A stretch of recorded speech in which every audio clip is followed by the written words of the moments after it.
I think we actually talked a little bit about this in the episode we did a week or two ago, which was a reread chapter. We were talking about, could Brienne have stopped the shadow that Melisandre uses to kill Renly?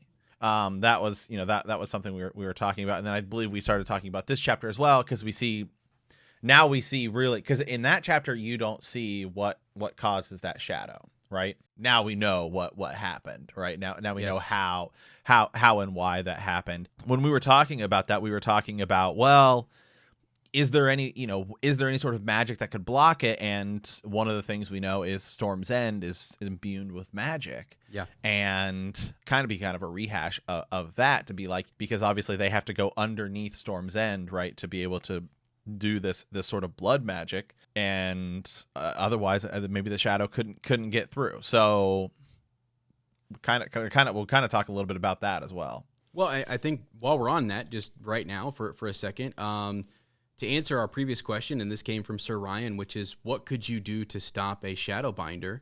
Well, you could do whatever they did at Storm's End, which is, like you could, like the spell work, whatever it is, her shadows could not enter that keep. And that's what we're going to find out here, right? Davos has to smuggle her in, and it is pretty wild. So is there a way to combat it? Yes, there is a way to ward off and stop these creatures from entering. There's like boundaries. It's something I'm starting to notice, right? We saw it in season 8, season 7 maybe, right? There's these boundaries where you have whites cannot cross, or that the others cannot cross this certain boundary because of magic or fire or whatever it might be. Same thing with Cold Hands. He can't cross, through the gate. He's not truly, or he's not alive, or he's not a member of the Night's Watch anymore. He has died. His watch has ended or something, But so there is something that will stop this.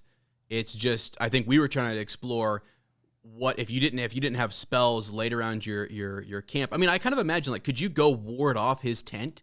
Are there wardings that you could have put around it that would have protected and kept him safe? Maybe. And maybe that's more of what we're going to, kind of learn about and explore as we get into Winds of Winter. I don't know. I love that we sometimes don't know, right? That the answer is we're not really sure how you would combat one of these shadow spawn. Like, once they get inside here, and I'm sorry to jump right into all this, but once they get inside and Davos smuggles Melisandre in, can Sir Courtney Penrose, can he fight off this shadow? I'll call it a shadow spawn. Now people are gonna be like, "Wow, you're really jumping between, series." But this shadow baby or whatever, this shadow attack, can he fight? Like, what is it? Once the shadow is loose inside of Storm's End, can he fight it? I don't know. That's still the question we're kind of, That is. So let's dive into the beginning of that, and then we'll kind of come full circle here. So we see Davos arrive. He's returned after he was delivering messages, Stannis' message throughout the realm. He learns that Stannis has been having a lot of nightmares since Renly's since Renly's death. And then obviously we find out that Melisandre is there helping him sleep, to which Davos kind of questions, "Oh, is that what what's going on there?" Basically. Then we see Courtney Penrose. So just kind of, I'm gonna do a quick kind of synopsis here, and you can stop me whenever you want. We see Courtney Penrose arrive. They're gonna parlay, and he tries to he tries to get Stannis to accept single combat. Absolutely. Which Stannis says, he's not a fool. I'm not an idiot. Why would I risk that when I can take the castle? And so then the question becomes, would Stannis have beat Courtney Penrose? I think so. I think he would have, but I think there's always the risk, that you just that's never something know. You slip in the mud. I mean, that's the thing we learned from the Dunk and Egg series. Like, one slip in the mud, and depending on the conditions around you, you could be the best fighter, but because of your environment, something happened and you're off balance, and now that door is open. It just takes one punch, one jab, one whatever, and you're done. You're done. Do you like the speaking of Dunk and Egg, there is sort of a Dunk and Egg tie-in here. You have the Fossaways, right? And then you have Alistair Florent, right, who's getting mocked. They're mocking for changing sides and changing gods and stuff. Yeah. And the Fossaways are standing there next to him. And in the Dunk and Egg series, the first one, the Hedge Knight, you have the Fossaways, right? The red apple and the green apple, and that's kind of where that comes from. Oh, well, I'll take, a different apple. Right. So I thought that was that kind of interesting here. So yeah. So Stannis says, I can take the castle, I don't need to fight you, and that's kind of ultimately where that goes to. And there's a lot of arguing here. They talk about who killed Renly, right? How people have changed sides, how people have even changed gods. And Courtney Penrose also says, if you want to fight me, you can have a champion, right? Well, Melisandre is basically Stannis's champion in this in this sort of fight, right? Or the Lord of Light certainly is. And then it ends obviously with Davos taking Melisandre under the castle, where she has a shadow baby. Yeah. So I mean, it is interesting that Edric Storm is such a big point of contention. I really think Sir Courtney would have. At one point he mentions, I don't see the Knight of Flowers among you. Mm-hmm. So there's a lot of this, like, gosh, it's crazy to me because Sir Courtney should know that Stannis is next up. It is so ridiculous. It's hard to kind of pick a side here, but like, because Renly was the last one, he's at Storm's End. I mean, Stannis is at Dragonstone, and it feels like Stannis is less of a not Baratheon, but like that he's, I don't know, like the people at Storm's End are more like, no, Renly was here. Renly was the one running things, and that's actually where Stannis would have preferred to have been. But he went to Dragonstone because that was his thing. Until his children come of age, until any of Robert's children come of age, then they would have been sent. Joffrey would have gone and have been waiting there for his father to pass, and then he's next in line. So until that happens, Stannis is next up. That's what that signifies, right? And they maybe it was more obvious during the reign of the Targaryens, but still, it's such a struggle for me to see like Sir Courtney. He's like, you know better, Sir Courtney, you know better. And I think if he would have saw the Knight of Flowers and he would have saw House Tyrell, he might have done something different here. Like he definitely might have. Because you're almost risking Edric Storm's life by the siege. I hope, I mean, maybe not, but like you're almost risking a lot here when this is his home. This is Stannis' keep. You have no right to keep him from it. So there's that. And there is all of this, like he's calling them all out. He's basically saying, you all were once with me, and here you stand. And Stannis kind of says, you can be one of them. Sir Courtney, come down, come join me, and it's all is forgiven, right? And he and Davos have this real big back and forth about like oaths and a lot like your alliances and your allies and all that kind of stuff. Davos, why does he put Davos in over all these other guys, all these other lords? Why does he make him a lord? Well, because Davos has always been his man. He's never been anybody else's. He's always been his guy. So Stannis does struggle with some of these guys that he needs them. He needs their house. He needs them strong. He needs the Stormlands united. And so that's kind of where he's at. And it's just such a struggle because Renly took all of them from him. And that is, it's a mess. It's an absolute mess. But yeah, they're all trying to, vie for this honor and glory where they're going to challenge Sir Courtney. It'd be easy combat, they say. It'd be no problem, Stannis, let me at him. But I don't know. I think Stannis knows maybe Stannis could take him. The other thing, someone sent us a raven one time about this, in that Stannis is not, we don't actually know how good of a fighter he is or whether he would be good in single combat. We actually don't know that. I'm sure he would hold his own and be solid, but I don't know. And again, someone can send us a raven about this. I'd love to, hear from somebody who has read up more on Stannis and his combat skills. Like, is he somebody who ranks in the top fighters and is somebody that would be, no, I mean, right. He's a commander. So I kind of see why he says, I'm going to let the shadow babies at you. Sorry. Yeah. What are you going to do? Yeah. Well, I mean, well, you bring up a lot of interesting points there. As I guess one of the first ones I have here is should it have changed?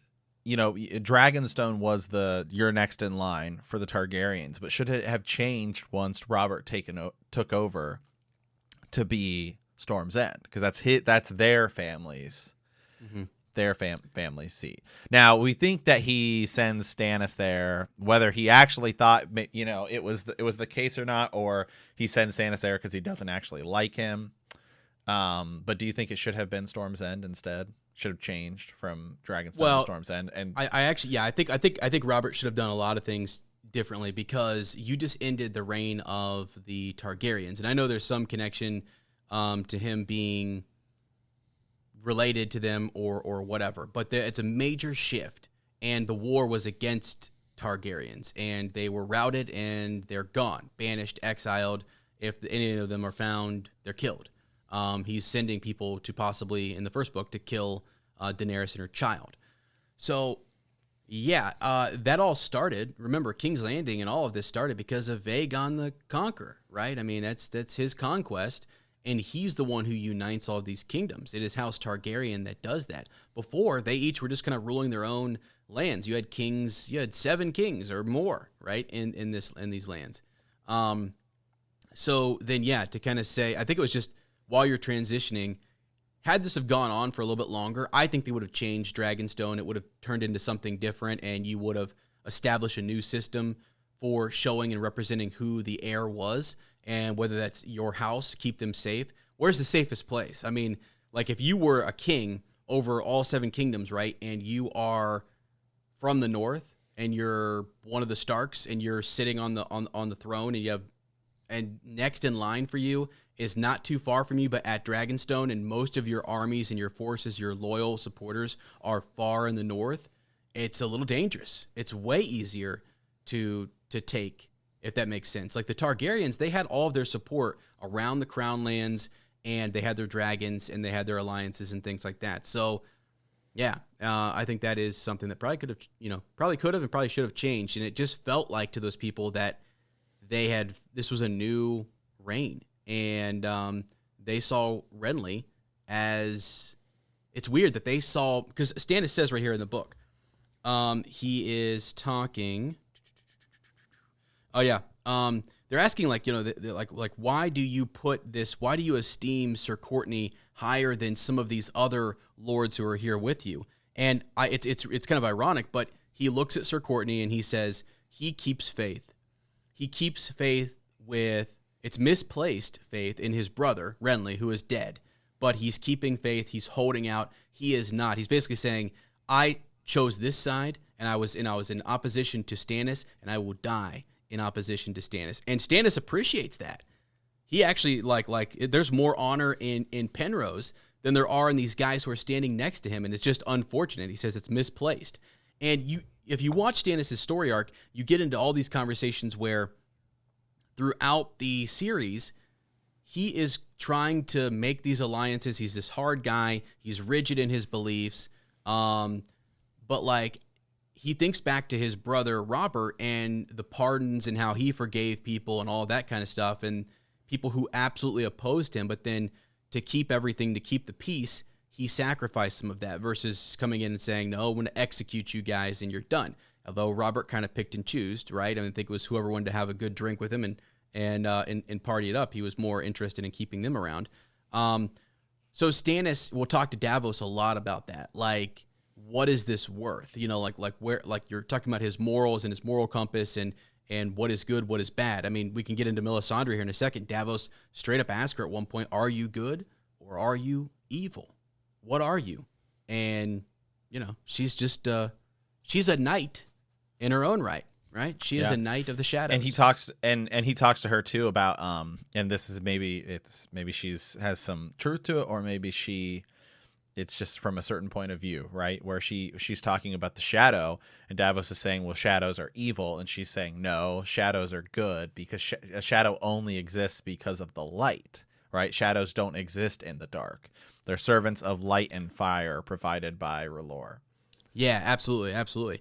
And one more thing, I gotta make a correction, because Stannis he's upset with Sir Courtney. Why can't he see join me forgot this part. This is actually very, very, very important. It's Davos who is pushing that he keeps the faith in some sense. And so it's Davos that, like, through all of this, I'm sorry to diverge and jump back to this. I just was, as I was reading this, said that, like, he is the one who will challenge Stannis and challenges Melisandre and their way of thinking and following this belief. The reason we like Davos so much is because he cuts through all the BS and he can actually just see a guy for who he is. And, you know, forget all of this other stuff. Like, he is saying, no, I kind of appreciate Sir Courtney. Like, these other guys are just, you know, they're following you, and where's the you know, he challenges him because, like, Davos was a smuggler, saved Stannis, he's the Onion Knight, and he takes his fingers from him, right? So he cuts his fingers off.